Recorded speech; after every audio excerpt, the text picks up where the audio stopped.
Entonces, dentro de esta línea de evolución, cuando un paciente presenta una infección, un trauma severo, incluso cirugías, ¿sí?, muy prolongadas o cirugías fuertes, tenemos una línea de evolución del paciente. Entonces, esta típica línea nos divide al paciente que tiene una infección a secas, un paciente que tiene un síndrome de respuesta inflamatoria sistémica del cual ya hablamos, el paciente que evoluciona a sepsis o el paciente que llega a sepsis grave, e incluso acá nos faltaría una última opción que se llama disfunción orgánica múltiple. Acuérdense, ¿qué? No, la bacteriemia es solamente es un síntoma, eso es una manifestación, pero no existe como tal. Sí existe pues, pero no es un paso en la evolución. Síndrome de respuesta inflamatoria sistémica, acuérdense, incluye dos de estos criterios, ustedes me los podrán decir. Temperatura mayor a ¿cuánto? 38, menor a 36, acuérdense que también puede ser hipotermia. Frecuencia cardíaca, por ahí me decían taquicardia, ¿cuánto? Por arriba de 90. Frecuencia respiratoria elevada, ¿cuánto? Por arriba de 20. O dijimos que el PCO2, como estamos hiperventilando, el PCO2 debe estar bajito, ¿por debajo de cuánto? ¿Se acuerdan? ¿Se acuerdan de cuánto el PCO2? 32. PCO2 32. Y leucocitos mayores a 12.000 o menores a 4.000 o bandas más de 10%. Esos son los datos que dijimos que deben memorizar para síndrome de respuesta inflamatoria sistémica. Es lo primero que ustedes deben analizar en un paciente grave. Saber integrar un síndrome de respuesta inflamatoria sistémica. Por eso se los tienen que aprender de memoria. Por eso los deben tener a la mano.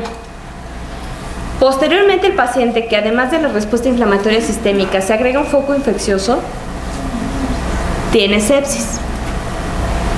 Sepsis grave consideramos cuando ya tenemos alteraciones hemodinámicas, como ahorita lo vamos a ver, y datos de hipoperfusión tisular. Eso es una sepsis grave. ¿Sale? Entonces ya vimos síndrome de respuesta inflamatoria sistémica, ya vimos que se agrega un foco infeccioso de sepsis, y la sepsis grave se considera con o más fallas orgánicas, tanto hemodinámica, renal, respiratoria, hepática, hematológica, puede ser a nivel del sistema nervioso central o acidosis metabólica persistente. En realidad, ya aquí consideramos que el paciente puede tener datos de hipoperfusión o incluso llegar al choque. Las variables de disfunción orgánica, eso es lo que seguiría después de una sepsis severa. Cuando finalmente el organismo ya tiene una afectación a nivel generalizado. Esta infección se diseminó y no se pudo controlar y nos afectó no uno ni dos, sino más órganos. ¿Cuáles pudieran ser las afecciones en el síndrome de disfunción orgánica múltiple? Alteraciones del estado de alerta, el paciente está todo encefalópata, comatoso o todo agitado.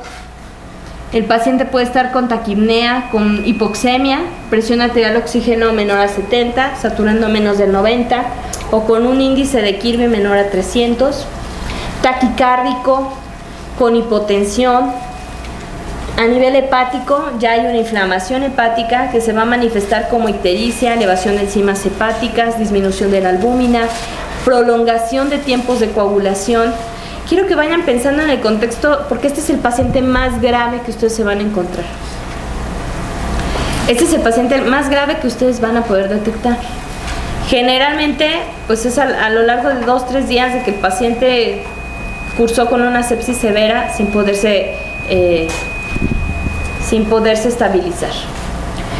Y a nivel de intestino, el paciente cursa con hilio, ausencia de peristalsis. A nivel de riñón, oliguria, anuria, aumento de la creatinina, bajan las plaquetas. ¿Es este? Sí. Bajan las plaquetas, se prolongan los tiempos de coagulación y empieza a haber coagulopatía. ¿Vale? Entonces es un paciente que lo ven ustedes que no orina, sangra por todos lados. Es un paciente que ya no se le mueve el intestino, que está en estado de coma, que está con ventilador, que está chocado, dependiente de aminas. ¿Cuántos pacientes en realidad llegan a esos grados? Aterrizó. ¿Ahí me escuchan? Sí. Entonces, ¿cuántos de esos pacientes llegan a ese grado de dependencia total de aparatos? A la fecha ya se tiene ventilador mecánico, se tiene un sistema de circulación extracorpórea en donde el paciente saca su sangre, se lava de toxinas y regresa nuevamente limpia al cuerpo. Ya se tiene un sistema que se llama MARS para el lavado de bilirrubinas y todas las funciones hepáticas. O sea, tenemos riñón, tenemos pulmón, tenemos corazón. ¿Qué más podríamos tener? ¿Qué nos faltaría tener para tener un ser humano artificial totalmente? Un cerebro. Porque tenemos todo para, o sea, hay pacientes que están tan mal, que están conectados, fui a una conferencia del aparato que se llama MARS, que es un hígado mecánico, ¿no? Hígado artificial. Entonces decía la doctora que hizo un trasplante por un CA, y decía, pues es que tuve este paciente con una hepatopatía aguda así mucho tiempo, y el paciente estuvo conectado a hemodiálisis, a circulación extracorpórea, ventilador mecánico, o sea, era 4 aparatos, hagan de cuenta toda la mesa de puro aparato al que estaba conectado, en lo que conseguían el trasplante. Y fue muy emotivo porque al final dijo, bueno, pues se pudo hacer el trasplante. Después de que estuvo, o sea, el señor con disfunción orgánica múltiple, estuvo como 2 meses, así gastó, ¿no? Porque fue allá en Puerta de Hierro, en Guadalajara, y así, yo creo que así gastó. Bueno, finalmente dice, sí se logró, el paciente resolvió su sepsis, el paciente resolvió su falla orgánica múltiple, y pues ahora aquí lo tenemos. Y hay un viejito, tan bonito, se paró, y todos bravos, señores, limpiándote las lágrimas. Un viejito, imagínense, si hubiera sido un jovenazo, se casa con la doctora, ¿no? Y todos felices para siempre. Entonces, pues ya tenemos muchos aparatos, muchos recursos como para que una disfunción orgánica múltiple salga adelante. Sin embargo, les puedo decir que la gran mayoría de los pacientes que llega a una disfunción orgánica, imagínense de lo que quieran hagan una combinación. Imagínense al paciente que tiene dañado el hígado, el cerebro y el riñón. Pues ya como que váyanse despidiendo, ¿no? Paciente que tiene dañado el hígado, el corazón y el pulmón. Pues ya, ¿no? No hay mucho que otorgarles en realidad. Bueno, el choque séptico se caracteriza por un estado de falla circulatoria, caracterizado por hipotensión arterial. Se define como una presión arterial sistólica menor a 90 o una PAM, presión arterial media menor a 60, o una reducción de la presión arterial sistólica mayor a 40 de la basal. Ustedes toman la basal y si el paciente baja 40 de su basal, se considera ya datos de choque séptico. En el contexto de un paciente que previamente tuvo sepsis, en el contexto de un paciente que a pesar de la reanimación adecuada con líquidos, no ha recuperado sus cifras tensionales, porque recordemos que también hay se me acaba de ir la palabra. Recuerden que hay hipotensión inducida por sepsis. Hay un concepto que se llama hipotensión inducida por sepsis, en donde el paciente está séptico y empieza a hipotensarse. ¿Qué es lo que ustedes van a hacer? Una reanimación hídrica adecuada, aporte de volumen con cristaloides. Eso debe ayudarlos a recuperar la presión arterial. Sin embargo, si el paciente, a pesar de que ustedes ya administraron el manejo con cristaloides, el paciente no responde, el paciente requiere manejo de aminas, es un paciente en choque séptico por definición. La incidencia del choque séptico ha aumentado en el curso de los últimos años. Se calcula aproximadamente entre 300 a 500 mil casos al año. De estos, 40% presentan choque séptico. Y es la causa más común de muerte en las unidades de cuidados intensivos, pero también en la sala de urgencias. Es más, de hecho, en los pisos, yo diría que es una de las causas más importantes de muerte.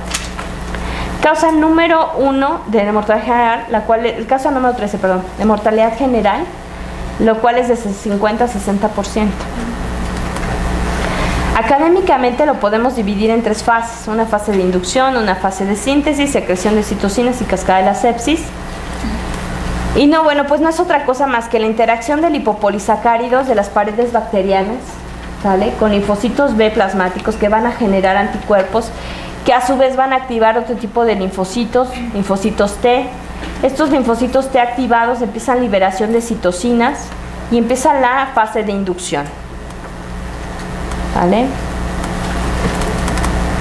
Lo voy a... Entonces todos estos anticuerpos empiezan a pegar a las células presentadoras. Empieza la activación de linfocitos T. Finalmente la liberación de citocinas, que podemos dividir las citocinas de acuerdo a la actividad que van a tener. Por ejemplo, factor de necrosis tumoral alfa, interleucina 1, interleucina 8, inician o activan cascada de coagulación, pero acuérdense que son los primeros en activarse en todo proceso inflamatorio. En toda reacción de respuesta inflamatoria sistémica, interleucina 1 y factor de necrosis tumoral alfa son los primeros en activarse, son los primeros en aparecer. Interleucina 6 y interleucina 12 activan complemento, y entre todos ellos, pues, activación de leucotrienos y prostaglandinas.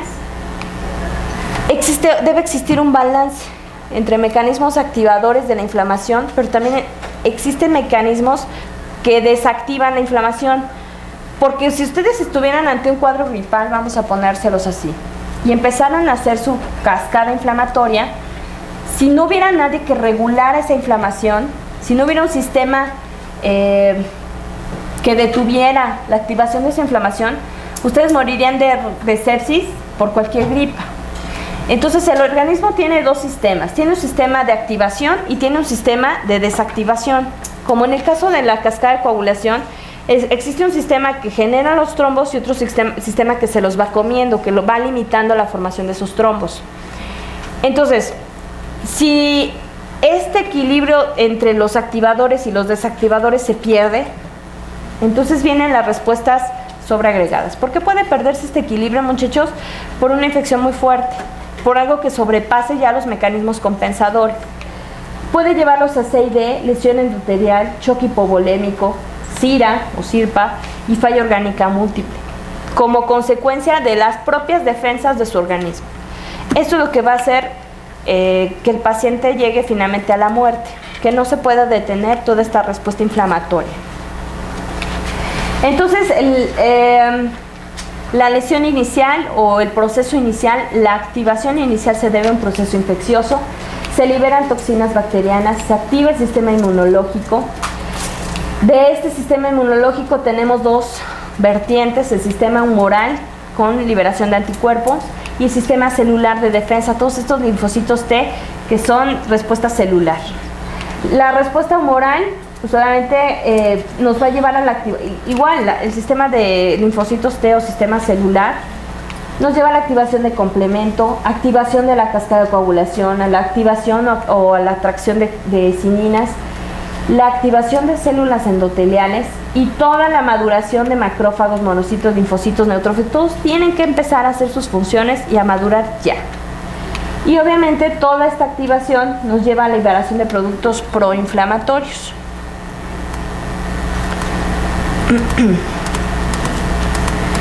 Quiero que chequen que, bueno, pues en el caso del choque séptico hay muchos factores que pueden estar involucrados en la formación, o qué es lo que lleva a los órganos a que ante una respuesta de defensa presenten más daño que beneficio.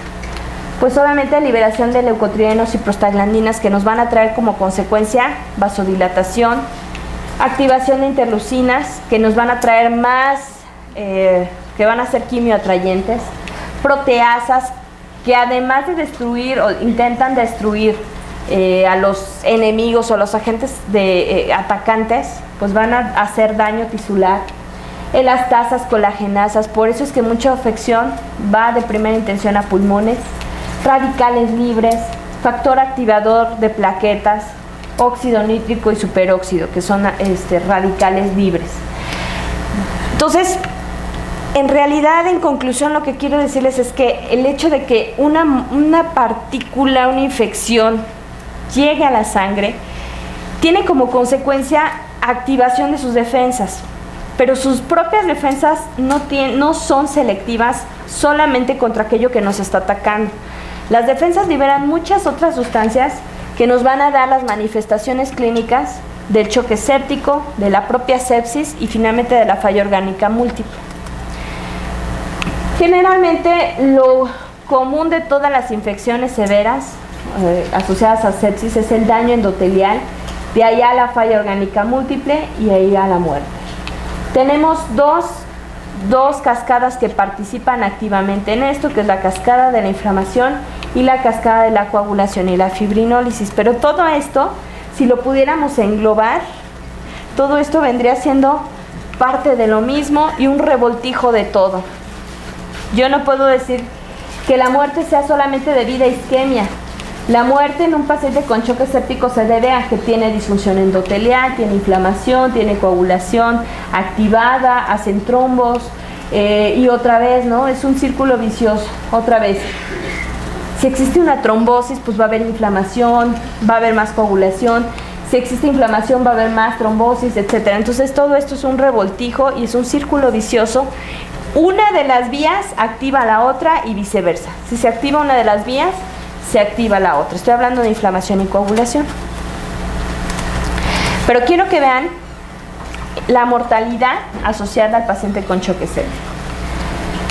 Paciente que tiene sepsis, vean cómo la mortalidad pues va del 7 al 17%. Paciente con sepsis grave, hasta el 50%. Pero el paciente con choque séptico, la mortalidad se eleva a 63%. ¿Qué pasaría si yo les dijera que el paciente con choque séptico se muere debido a que en el 90% de los casos en las áreas de urgencias no se identifica, no se detecta y no se trata a tiempo? ¿En qué parte, a pesar de que yo les he dicho que esta es una de las primeras causas de muerte en los pacientes de terapia intensiva, en qué parte creen ustedes del hospital que deba ser tratado el paciente con choque séptico? Desde urgencias. ¿Por qué no se mejoran los pacientes? Porque no es lo mismo recibir un paciente que lleva 2 días con choque séptico, que a alguien se le ocurrió revisarlo porque estaba en la camilla del rincón, junto al paciente que tenía angina o junto al paciente que traía una quemadura, y a alguien se le ocurrió revisarlo y detectar que el paciente ya estaba en choque séptico desde hace 2 días. No es lo mismo recibirlo así a recibirlo unas horas de choque séptico.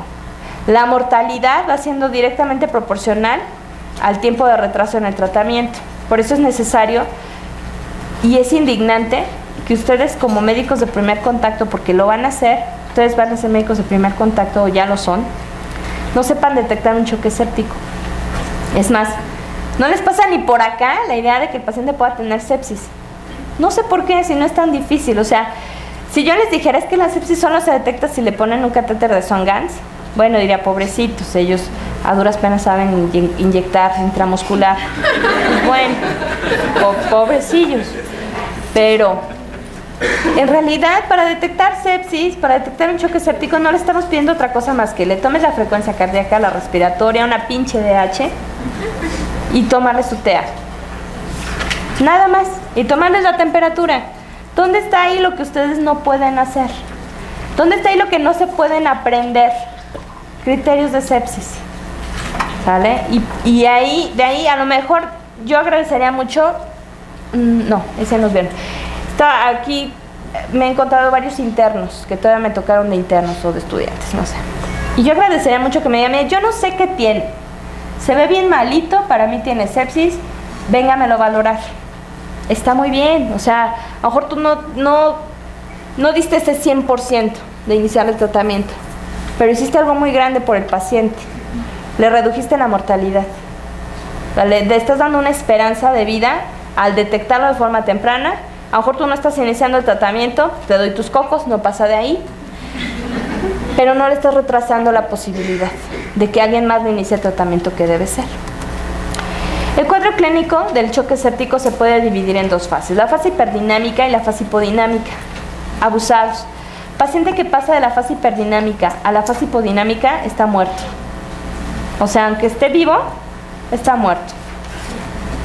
La primera se caracteriza por vasodilatación, piel seca, caliente, enrojecida, está hipotenso, taquicárdico, con disminución del flujo urinario, acidosis metabólica, disminución del consumo de oxígeno, pero el volumen minuto cardíaco es elevado. Es un paciente que cuando nosotros lo encontramos taquicárdico, está hipotenso, pero las resistencias vasculares están disminuidas, ¿vale? Eso es algo típico del choque séptico, resistencias vasculares abatidas. Y cuando más adelante nosotros nos ponemos a hacerle su taller hemodinámico, encontramos que el gasto cardíaco en este paciente está elevado. Está compensando por esa taquicardia, está tratando de compensar, pero es un paciente hiperdinámico, con gasto cardíaco elevado. ¿Qué es lo que le hace falta al paciente con choque séptico? Le hace falta vasopresor, porque por definición en el choque séptico los vasos están aguados, las resistencias están abatidas. A este paciente le hace falta algo que le ayude a mejorar las resistencias vasculares, y ese algo se llama ¿cómo? Vasopresor, sí, pero ¿cómo se llaman? Aminas. Aminas. Porque ya dijimos que por definición el paciente en choque séptico es aquel paciente que ya sé que tiene sepsis, pero que además está hipotenso y que no recuperó con la administración de cristaloides. Entonces, por definición, eso ya es un choque séptico. Y entonces yo tengo que apurarme a restituirle volumen, pero por otro lado tengo que apurarme a darle vasopresor. ¿Sale? El cuadro,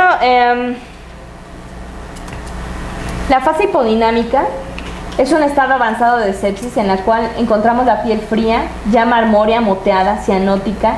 Hay vasodilatación resistente a vasopresores. Ya es un paciente que ya lo ven marmóreo, con un choque vasodilatado, con disminución del volumen minuto cardíaco.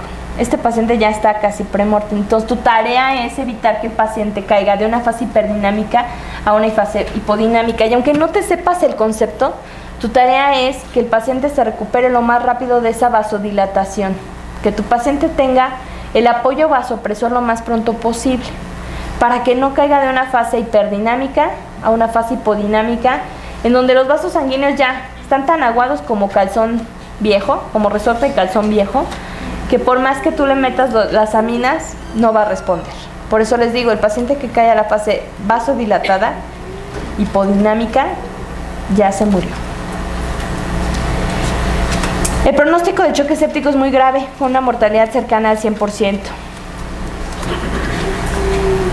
Generalmente el choque vasopléjico, les decía, la fase vasodilatada, se asocia a hipotensión. ¿Quién llora? Ah. ¿Eso afuera? Ah. No digas eso, fantasma. El choque vasopléjico se asocia a hipotensión. Se debe a falla de la pared muscular, de los vasos sanguíneos. Y bueno, esa falla de la pared vascular de los vasos sanguíneos genera vasodilatación y pobre respuesta a vasopresor. ¿Verdad que sí se escucha medio feo?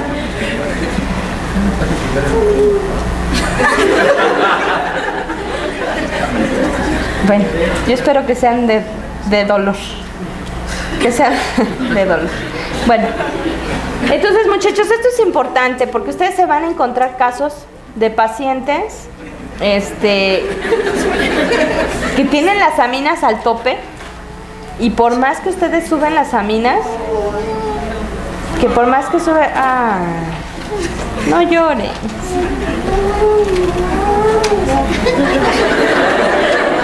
Ustedes de mal pensados.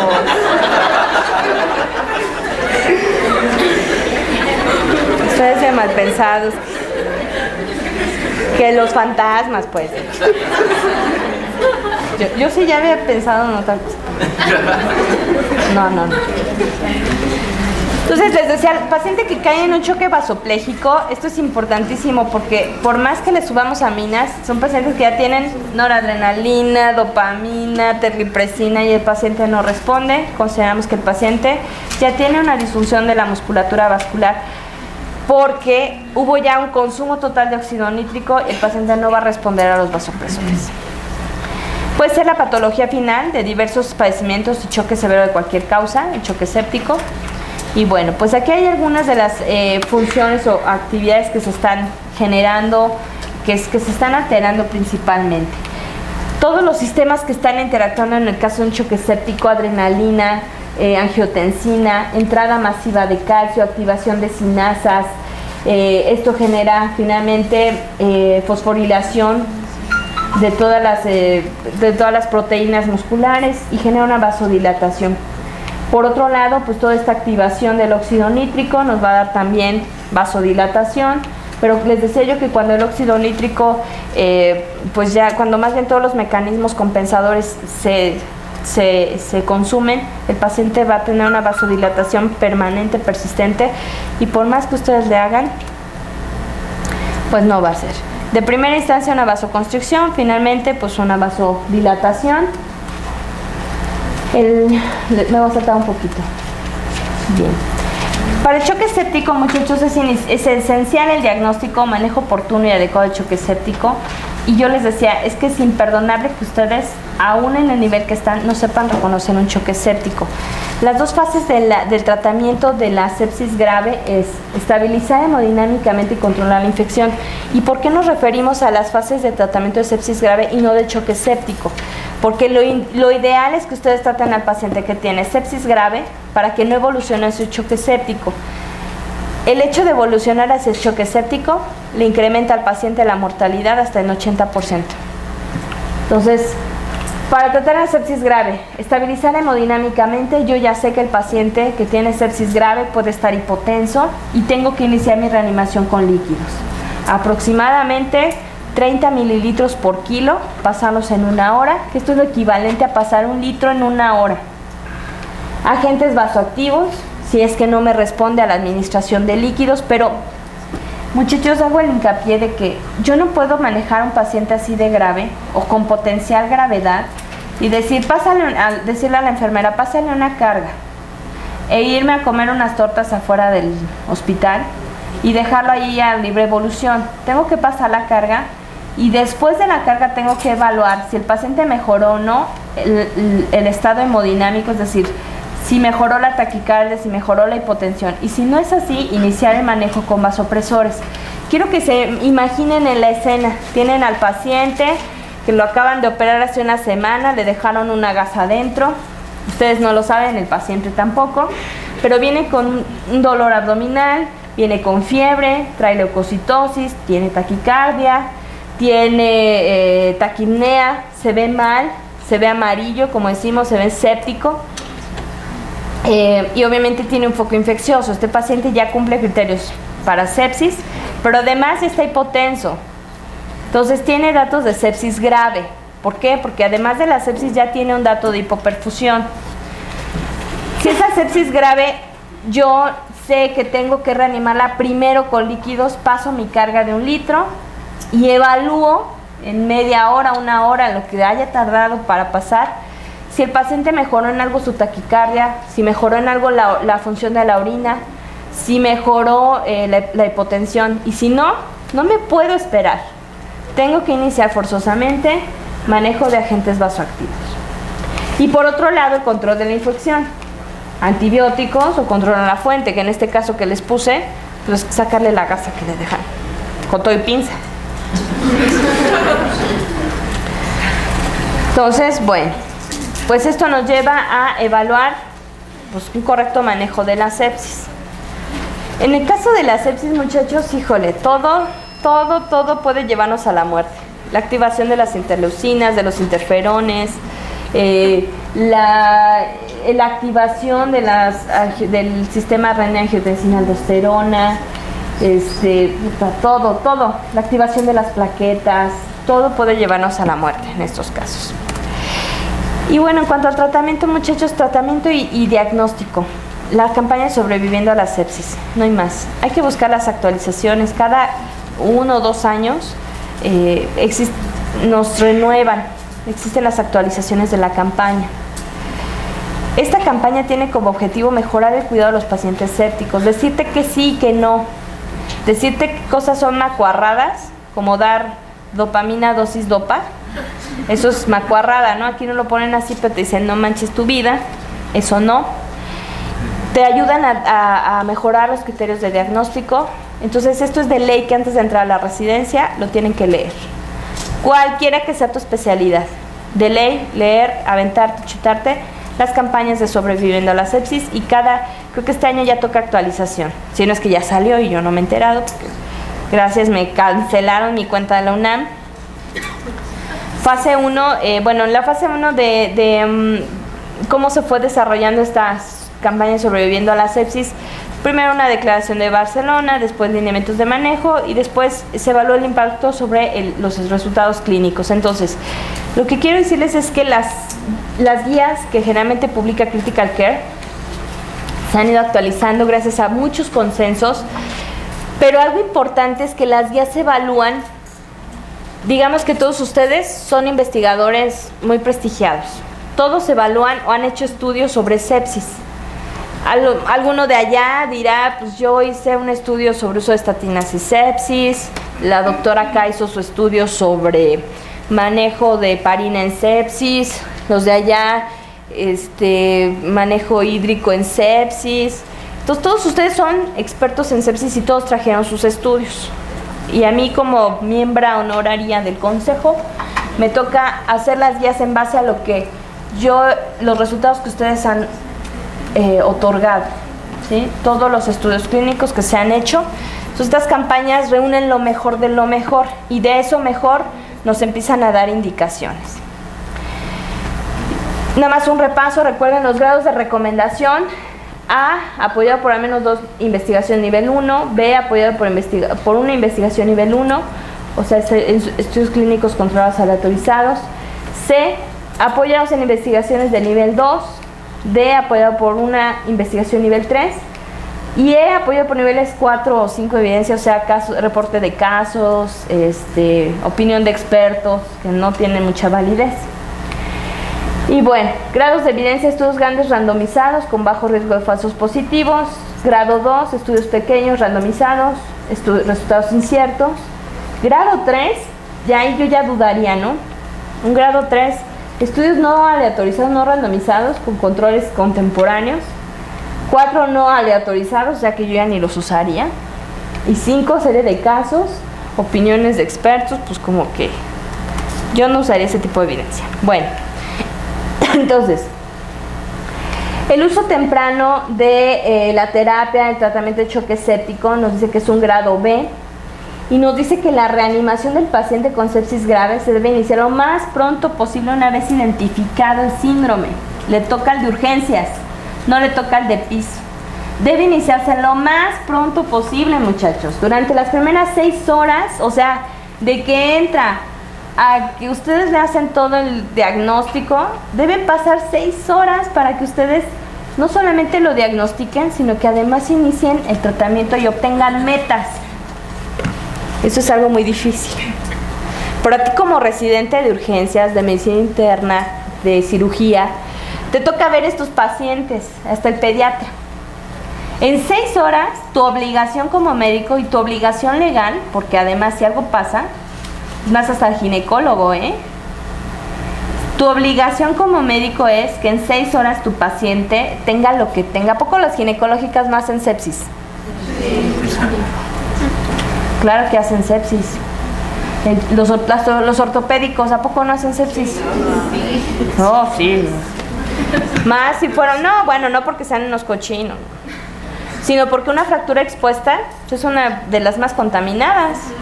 ¿Harán sepsis o no harán sepsis? Claro. En 6 horas tú estás obligado a obtener como resultado una PVC, presión venosa central, de 8 a 12. Esa es tu meta, de 8 a 12. Una presión arterial media más de 65. Tu paciente debe estar orinando más de 0.5 mililitros kilo hora. Y tu saturación venosa mayor a 70%. ¿Cómo lo vas a lograr? Tu saturación venosa dependerá de tu gasto cardíaco, dependerá de tus niveles de hemoglobina, de tu nivel de hidratación. ¿Cómo lo vas a lograr? Esto es en donde yo digo, pues la terapia intensiva no tiene mayor chiste. Esto lo puede hacer cualquiera, sí lo puede hacer cualquiera. Que lo quiera hacer, pues dependerá. Pero lo que el perito, en caso de una demanda, te va a decir es que tú tenías la obligación, porque esto no dice que lo tenga que hacer el intensivista. Dice que las primeras 6 horas de que se detectó el cuadro. ¿Y a quién le toca detectarlo? A ti. Tú ya debiste haber perfundido e hidratado de tal manera a tu paciente que tu presión venosa central ya está en 6/12, que tu orina ya esté más de 0.5 litros kilo hora y que eso te va a mejorar la saturación venosa. Al mejorar el estado de hidratación vas a mejorar también la presión arterial media. ¿Qué pasaría si tú, a pesar de estar manejando cristaloides, no mejoras el estado hemodinámico del paciente? ¿Qué tendrías que hacer? Siguiente paso. Aminas, un vasopresor, porque dijimos que por definición este paciente está vasodilatado. Meterle más aminas. ¿Qué pasaría? La doctora le llegó al paciente, es una señora, una chava, que se fue a hacer un legrado allá a la clínica del Padre Amaro. Entonces se infectó y viene séptica. Ella detectó que viene séptica porque trae un flujo que apesta a madres, ¿no? Como dicen, loquios fétidos. Pues, decía un doctor que siempre lo regañaban porque ponía loquios fétidos y no tenía loquios fétidos. Y es que para mí todos los loquios huelen fétidos. Bueno, entonces la doctora dice que tiene un flujo así, ¿qué te gusta? Color achocolatado, así, Nutella, ¿no?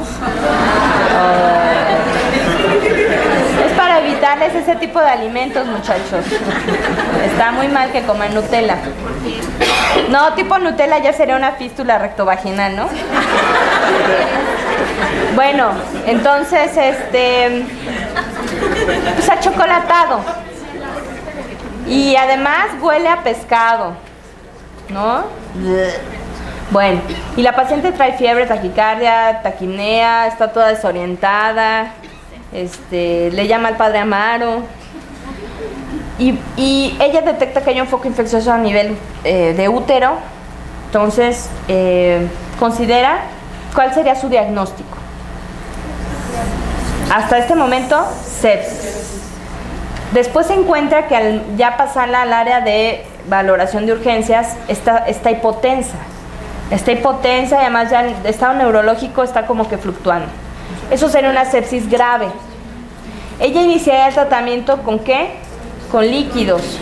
Va a empezar una carga, hidrátenla, cristaloides, conéctenle solución fisiológica y se va a esperar. Pero en ese ínter ella va a tratar de colocar una vía venosa central. ¿Por qué? Porque sabe que una de las metas es medir presión venosa central.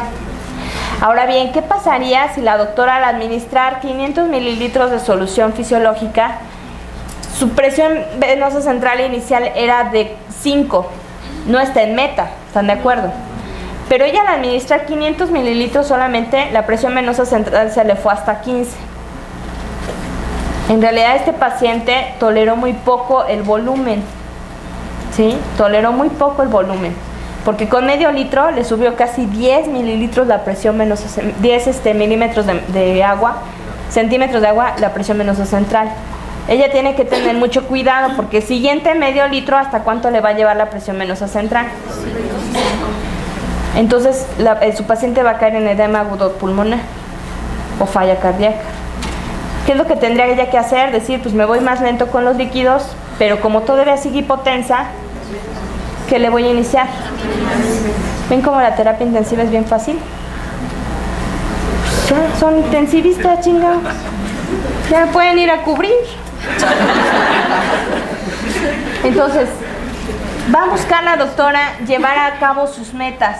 Si su paciente, a pesar de que ya recuperó volumen, ya recuperó presión, no orina, pues hay que iniciarle a lo mejor un bolo con furosemide para que empiece a forzar el riñón. Pero, ojo, aquí es mucho criterio. Estoy luchando por restituirle el volumen, no puedo abusar del diurético porque entonces la voy a empezar a depletar. Entonces estás en una tontería en donde le metes por un lado agua y por otro lado le das algo para sacársela, ¿sale? Abusados, nada más es un chorritito para forzar y seguir adelante. El uso de insulina en el paciente crítico. Nunca le tengan miedo, el paciente debe estar posterior a la estabilización con niveles de glucosa sérica menores a 150. Entre 100, 110 y 150 es la meta. Aunque yo sé que el control óptimo sería menos de 120, se ha visto que el paciente que está séptico puede tener fluctuaciones muy rápidas de su glucosa. Y en estos casos, tanto la hiperglucemia como la hipoglucemia puede llevarlos a un mal desenlace. ¿Vale? Bueno, el tratamiento con esteroides. Lo van a ver, híjole, hasta el cansancio, muchachos. El tratamiento con esteroides es una recomendación tipo C. Los corticosteroides intravenosos, el utilizar hidrocortisona 300 miligramos al día por 7 días, dividido en 3 o 4 veces, o en infusión continua, se recomienda en pacientes que tienen choque séptico, los cuales, a pesar de una adecuada reanimación con líquidos, requieran vasopresores para mantener una adecuada presión arterial. El uso de esteroides está perfectamente avalado en el paciente con choque séptico, pero solamente en el paciente con choque séptico. La dosis es hidrocortisona 300 miligramos al día, que ustedes pueden dividir en 3 dosis, o sea, 100 cada 8, o manejarlo como una infusión continua, 300 miligramos para 24 horas. De tal manera que se ha visto que el uso de esteroides mejora la probabilidad de un buen desenlace, o sea, mejora su sobrevida. El uso de esteroides sí está indicado, pero solamente en el paciente con choque séptico. Si la paciente o paciente no tiene choque séptico, no se puede utilizar. ¿Vale?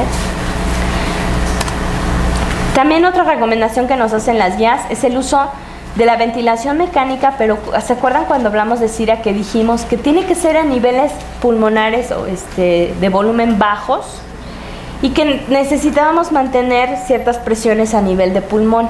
Quizás esto no va tanto de su incumbencia, pero sí quiero que sepan, uno, es mejor intubar con tiempo, aunque tú sepas que pudiera haber un chancecito de que el paciente se recupere, es mejor intubarlo con tiempo y programado a intubarlo de urgencia porque ya tiene paro. 2, si está ventilado, ustedes no cometan el error de separarse del ventilador.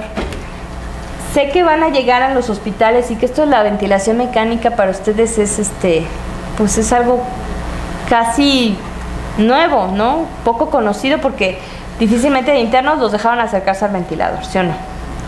De estudiantes pues ni lo pensaban, ¿no? Así de quítate. Bueno, el ventilador mecánico debe estar vigilado siempre. Pero desgraciadamente no solamente tenemos ventiladores mecánicos en la sala de terapia intensiva, los van a tener en cirugía, en urgencias, los anestesiólogos, ¿vale? Por eso es necesario que se lleven ya el concepto de que la ventilación mecánica con bajos niveles, con bajos volúmenes, 6 mililitros por kilo de peso, y mantener presiones mesetas menores a 30, esos son los parámetros que se tienen que buscar. Cuando entren a la residencia, busquen volúmenes bajos, presión meseta baja. Entonces, esto es una recomendación grado B en pacientes con lesión pulmonar aguda, síndrome de dificultad respiratoria aguda, y la ventilación mecánica con volúmenes corrientes bajos comparados con tradicionalmente usados disminuye mortalidad y disminuye el número de días de uso de ventilador. De esto ya hablamos cuando hablamos de SIRA, ¿se acuerdan? Que dijimos que los volúmenes bajos mejoraban la mortalidad. Y yo les hablaba de esta homeostasis. Les decía que generalmente tenemos una cascada inflamatoria y una cascada de coagulación, y que teníamos también por otro lado sistemas que disminuyen la inflamación y que disminuyen la formación de trombos o la coagulación. De que estos dos sistemas se mantengan en equilibrio, pues dependerá mucho la evolución del paciente, muchachos. Entonces, se había visto que generalmente en los pacientes con choque séptico, gran parte del porqué, la explicación del porqué, si el problema lo tiene en la tripa, termina afectándose cerebro, pulmones, riñones, hígado, gran parte de la explicación es que estos pacientes hacían microtrombos, trombos microscópicos que iban afectando la circulación de cada uno de estos órganos vitales. Que además había sustancias que ya hablamos como elastasas, proteasas, que afectaban sobre todo a nivel de los alveolos y que empezaban a llevar al paciente a un constante deterioro. Entonces se pensó que una de las posibles soluciones era darle al paciente algo que le desinflamara, pero también darle al paciente algo que lo anticoagulara. Y de ahí nació la idea o la teoría de que se le podía dar un inhibidor de proteína C activada. Pero bueno, finalmente esto se llamó Sigris. Este medicamento existió durante muchos años y se creyó que era la panacea para los pacientes que tenían ya falla orgánica múltiple, apaches por arriba de 25 y datos de disfunción a algún órgano. De la noche a la mañana los estudios empezaron a realizarse, el medicamento se empezó a utilizar y los estudios arrojaron que finalmente el paciente pues tenía complicaciones como sangrados importantes. Imagínense lo que era para nosotros tener que meter a un paciente, los cirujanos, que son nuestros clientes más acérrimos, ellos nos traían al paciente que acaban de operar por una peritonitis porque les dio flojera meterlo cuando tenía un apéndice nada más inflamada, y después el apéndice se perforó, contaminó, y le hizo ahí una cochinada. El paciente entraba a cirugía, a resección de intestino, a lavado de cavidad y después a la terapia por sepsis, por choque séptico. Y nosotros sabíamos que por criterios podíamos utilizar este medicamento, pero también sabíamos que lo iba a anticoagular y que el paciente al día siguiente y que este medicamento se utilizaba durante 96 horas seguidas y que al día siguiente el paciente tenía que entrar otra vez al quirófano para hacerle lavado. Entonces era estar ahí vigilando cuántas horas antes, suspenderle el medicamento, que fuera en buenas condiciones, que cuando regresara nuevamente del siguiente lavado se tuviera que reiniciar el medicamento, contar nuevamente cuántas horas le faltaban para completar su esquema, y así nos íbamos, ¿no? O sea, era algo, pues era tedioso, era difícil. A veces los pacientes sangraban mucho a pesar de que se suspendía el medicamento, pero digo, de la noche a la mañana pues ya esta proteína C activada recombinante ya salió del mercado. Entonces esto se consideraba que la proteína C activada podría remover microtrombos formados y mantener la permeabilidad. En el caso de la otra cascada, la fase inflamatoria, las citocinas antiinflamatorias, también la proteína C activada se consideraba un antiinflamatorio, inhibía actividades inflamatorias mediadas por trombina, la adhesión de leucocitos al endotelio. Entonces se consideraba que este medicamento pudiera prevenir la generalización de la coagulación y disminuir la inflamación. Bien, y pues finalmente este medicamento, les repito, ya no está. Únicamente para repasar, pues la actividad inflamatoria, interleucina 1, factor necrosis tumoral, como los primeros en aparecer en las cascadas inflamatorias, ¿vale? Y bueno, acuérdense que también la activación plaquetaria para la formación de trombos influye bastante. Me las voy a saltar un poquito porque esto hablamos al principio. Quiero llegar a este estudio. Esto es lo que resume la cascada, la campaña Sobreviviendo a la Sepsis. Y quiero que vean dónde ocurre todo el show, todo el merequetengue. Tiene que ser una colaboración constante entre urgencias y la terapia intensiva, yo lo sé. Pero a la llegada de urgencias, el paciente debe contar ya con un diagnóstico temprano de sepsis grave o choque séptico, y iniciarle todo el tratamiento médico posible, buscar foco infeccioso, someterlo a una cirugía si es que fuera necesario, o drenaje de absceso, terapia antimicrobiana temprana, adecuada y apropiada, porque acuérdense que el paciente hay múltiples estudios que nos dicen, si tú eliges el antibiótico tontamente, ya la regaste, ya condenaste al paciente. Tú debes tener la capacidad de entender, una peritonitis, ¿qué le vas a dar? ¿Qué es lo más frecuente? A lo mejor trae colon, yo sospecho que sea de colon. ¿Qué le vas a dar? ¿Se acuerdan que hablamos de esto? ¿Qué le van a dar? ¿Contra qué? ¿Contra qué? Gram negativo, sí. Anaerobios. Yo sospecho que se perforó el esófago. ¿Qué le van a dar? A lo mejor gram positivos, anaerobios. Yo sospecho que es el pie que le huele a madres. Algo antiseudomón, o sea, tengo que pensar. Yo no puedo elegir el antibiótico como normalmente lo elegimos. Se ve malito, pues ponle 2. ¿Cuál? Pues no sé, tú ponle 2. Eso es una tontería. Ustedes ya deben ser capaces de elegir el antibiótico de acuerdo a lo que sospechan. Trae una infección de muelas. A lo mejor trae un absceso acá porque trae un absceso periodontal y nos han llegado acá con los abscesos así todos deformados. Ustedes deben pensar el tipo de germen, la posibilidad antibiótica. Entonces, tratamiento temprano, adecuado, apropiado. un antibiótico hasta que se encuentre un antibiótico definitivo de acuerdo a los cultivos. A las 24 horas ustedes ya deben tener laboratorios, PCR, procalcitonina, monitoreo de coagulación. 48 horas ya deben haber tomado desde urgencias un cultivo y ya deben tener un preliminar para el monitoreo microbiológico. Finalmente, hasta las 72 horas, o sea, el paciente puede, durante 24 horas, ya puede ingresar a la terapia intensiva y ya podemos iniciar las medidas más estrictas, como el control de la glucosa con insulina. Pero todo el show, toda la reanimación inicial, le toca al de urgencias, ¿eh? Por eso es que siente uno muy feo que dices tú, se pudo haber salvado. ¿Por qué se pudo haber salvado? Si alguien le hubiera hecho caso, si alguien le hubiera iniciado el tratamiento. Entonces esto no se lo dejen solamente al intensivista. Síntomas: el paciente que llega a urgencias con taquicardia, taquipnea, datos de infección, si el paciente tiene sepsis, hay que valorar la TA, la oxigenación. Si ya hubiera datos de hipoperfusión, recuerden, el paciente está evolucionando hacia sepsis grave. Si a pesar de que el tratamiento con líquidos sigue bajando más la TA, sigue bajando la oxigenación, el paciente está en choque séptico con mucho riesgo de evolucionar a síndrome de disfunción orgánica múltiple. Generalmente cuando el paciente entra a sepsis grave, la puntuación de Apache, ¿se acuerdan de la puntuación de Apache? Que es una clasificación que nos da la severidad. Generalmente ya se eleva hasta los 25 puntos. Hasta la sepsis grave, el manejo era líquidos, pues darle los antibióticos, ventilación no invasiva, vasopresores, ya si no respondiera la TA, ¿sale? Y considerar, en el caso del choque séptico, esteroides.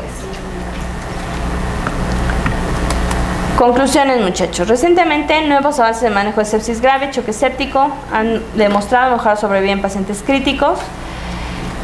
Estos recientes, les voy a recomendar otro estudio, el que esté interesado, se llama Nice Sugar, así se llama, estudio Nice Sugar, y es un estudio muy bonito porque de manera muy didáctica les enseña todo lo que mejora en un paciente, nada más con el hecho de tener glucosas normales.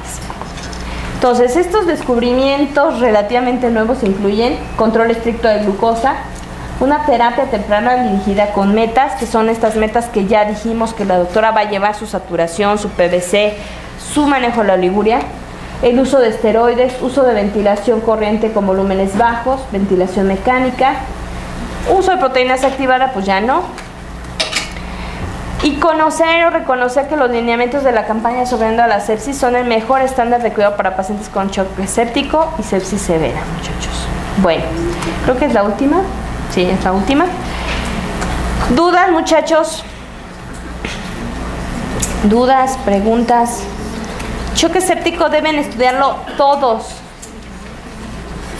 Yo no sé si en el examen les pregunten mucho sobre choque séptico. Solo sé que sí tienen que saber. Porque algún día van a atender a un familiar mío en urgencias y les voy a dar de coco si no lo saben hacer. ¿Dudas?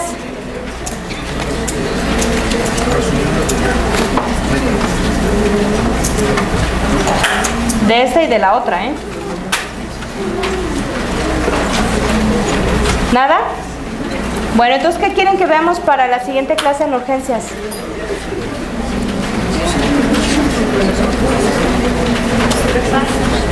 No, ¿repaso? O sea, faltan 3. Una es el repaso, el otro es su taller y les falta una. ¿Lo que yo quiera? No, en urgencias.